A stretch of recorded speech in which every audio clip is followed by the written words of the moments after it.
Вітаю вас, друзі! Почнемо із хороших новин із молодої Білгородської Народної Республіки, де трапилося чергове головотяпство. Здравствуйте, дорогие друзья. Тяжелый вчера был для всей Белгородской области день. Росіяни продовжують вести загарбницьку війну проти України, а потім скаржаться на тяжелі дні, і ще й небо хмуриться. Над Белгородским водохранилищем небо хмурится. Под стать сложившейся ситуации холодные волны буквально излучают напряжение. А уся справа в тому, що за останні дні було здійснено одразу декілька і дронових, і ракетних атак по дамбі у Білгородській Народній Республіці, після чого вона від'ємно почала працювати.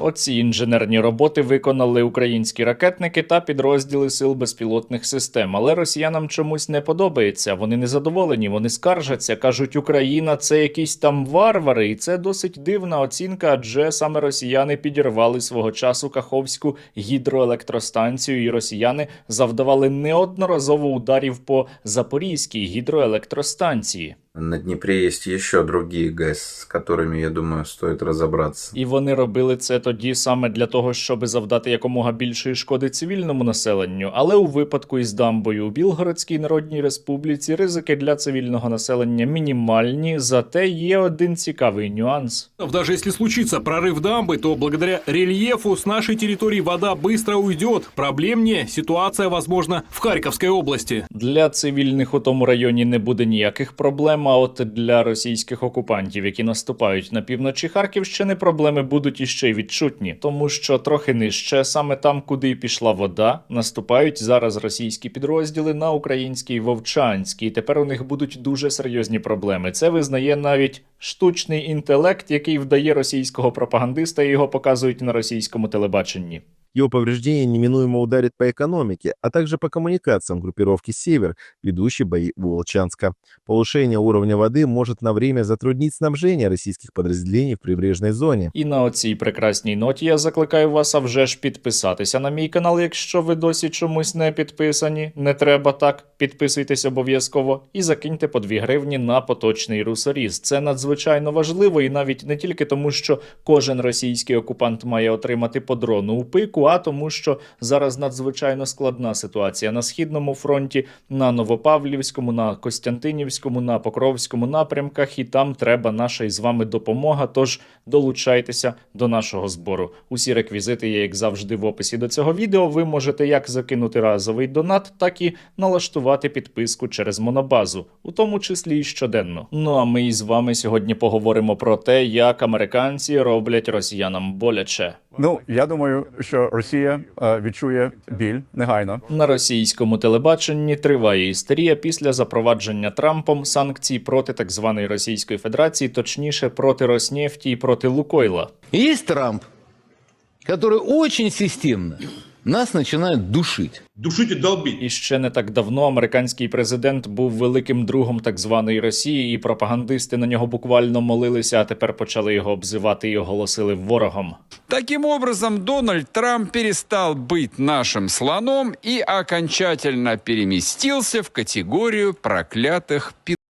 Сигнал до такої активності російським пропагандистам напередодні подав особисто Владимир Путін, тоді, коли він заслуховував доповідь Герасимова і розповів про випробування того самого, ні, не Орешника, про Орешник він забув, бурєвєсника. Оценки Министерства обороны. Это все-таки уникальное изделие, которого в мире ни у кого нет. Я маю відзначити, що стратегія росіян у відносинах із американцями суттєво змінилася після запровадження оцих санкцій. Якщо раніше росіяни тільки розповідали про співробітництво, про те, як класно їм буде із американцями, то тепер вони стали погрожувати. І Владимир Путін припустився великої помилки, тому що він відправив іще до Сполучених Штатів Америки того самого Дмитрієва, який теж там вдавався до завуальованих погроз. И об успешных испытаниях ракеты абсолютно нового класса «Буревестник» с ядерной установкой. И очень важно, что эта информация напрямую доносится до руководства и ключевых людей в администрации президента США. На мою думку, Владимир Путін тут дуже серйозно прорахувався, причому вже вдруге за останній тиждень. Вперше він прорахувався, коли не передбачив, що Трамп може запровадити санкції взагалі, а зараз він прорахувався, почавши погрожувати американському президенту, тому що він якраз погроз не терпить і чітко дав це зрозуміти у коментарі, точніше, у відповіді Владимиру Путіну. Він порадив йому не випробуваннями ракет займатися, а припинити війну проти України. У нас підводний човен, ядерний підводний човен. Нам не потрібно долати 8 тисяч миль. І я не думаю, що це доречно для Путіна, до речі, говорити таке. Ви повинні закінчити війну. Війна, яка мала тривати 1 тиждень, зараз скоро буде в 4-му році. Ось що ви повинні робити замість тестування ракет. Найімовірніше, росіяни і далі будуть іти на конфронтацію, тому що в них не лишиться іншого вибору, бо до поступок у російсько-українській війні вони не готові, і цим вони будуть самі себе добивати. Ну а поки що триває тотальний цирк. Кирил Дмитрієв, із якого американці зняли санкції саме для того, щоб він міг виконувати функцію переговорника, займається у Сполучених Штатах Америки проросійською пропагандою. Зустрічається із деякими любителями так званої Росії, дарує їм цукерки із зображенням Владимира Путіна і намагається переконати американців, що так звана Росія не б'є по цивільних об'єктах і, зокрема, не била по дитячому садку у Харкову. Ну, звісно, Росія не цілиться в дитячі садки,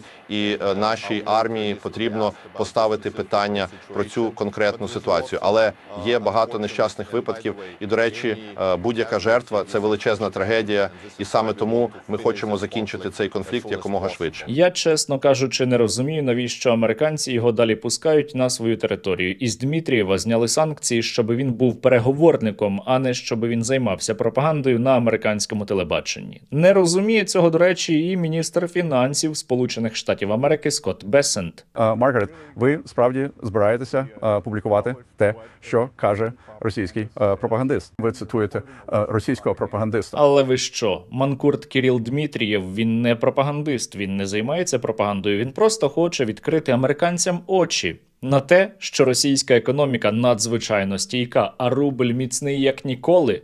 Подивіться, американці, ви не знали? С экономической точки зрения мы поясняем состояние российской экономики, которая находится в хорошем состоянии, что рубль в том числе укрепился на 40% по отношению к доллару в этом году и стал самой успешной валютой этого года. Ви знаєте, можливо, це прозвучить дивно, але американцям варто було би показувати не пропагандиста Кирила Дмитрієва, а російські пропагандистські телепередачі, тому що там якраз більш об'єктивно оцінюють стан російської економіки. Что произошло сегодня? За 10 месяцев этого года из этой прочной горы кусочек сопротивления был вынут.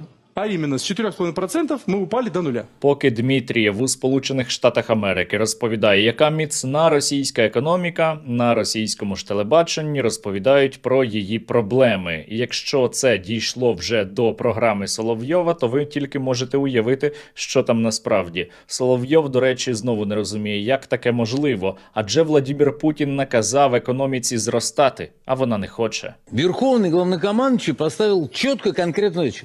Мы должны расти темпами выше среднемировых. Можна, звісно, багато аналізувати ту брехню, яку наговорив Кирил Дмитрієв, перебуваючи у Сполучених Штатах Америки, але він усе ж таки дав чітко зрозуміти, що так звана Російська Федерація не змінює своєї позиції, так звана Російська Федерація не буде припиняти зараз вогонь, не зупинить війну, вона вимагає і далі, як там вони люблять казати, устранення первопричин. Мы настроены на конструктивный диалог и на четкое донесение позиции России по многим пунктам.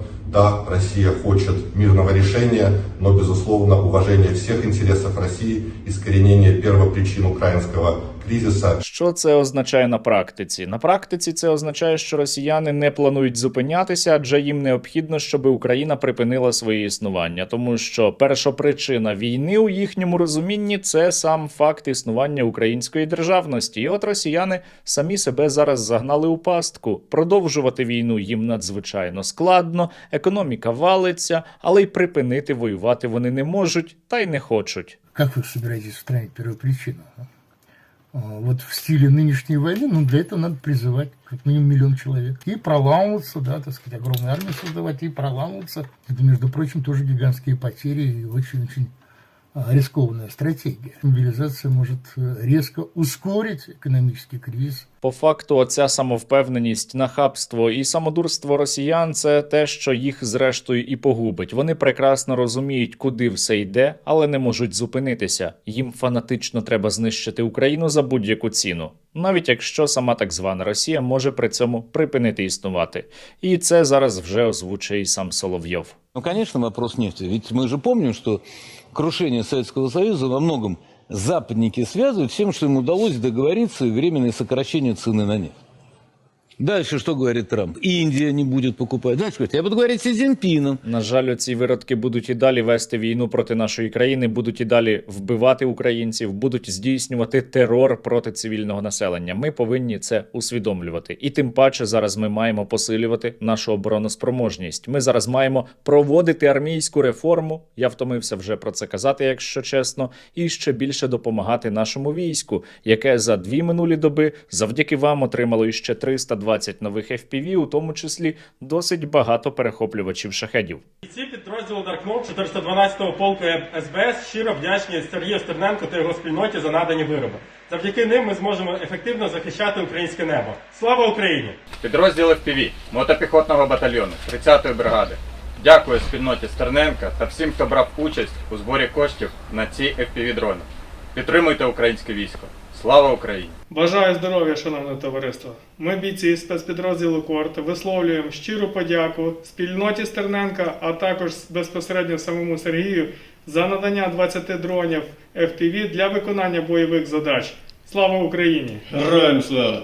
Ми, Horizon Group, дякуємо спільноті Стерненка за ці надані русорізи. Слава Україні! Героям слава, друзі! Насправді, суто із прагматичної точки зору, Трамп, коли вдруге увійшов до Білого дому, запропонував Владіміру Путіну справді непогану угоду. Заморозка російсько-української війни, зняття санкцій, можливість відновити економіку, накопичити сили для нової війни. Але Путін вирішив і далі воювати проти України. І це його іще одна величезна помилка, приблизно такого ж масштабу, як і взагалі початок російсько-української війни або початок повномасштабного вторгнення. Ну а ми із вами маємо бути реалістами, усвідомлювати усі загрози і небезпеки, допомагати одне одному і підтримувати наше військо. Я закликаю вас задонатити на русоріз і кожен день максимально робити усе для нашої перемоги у війську або для війська.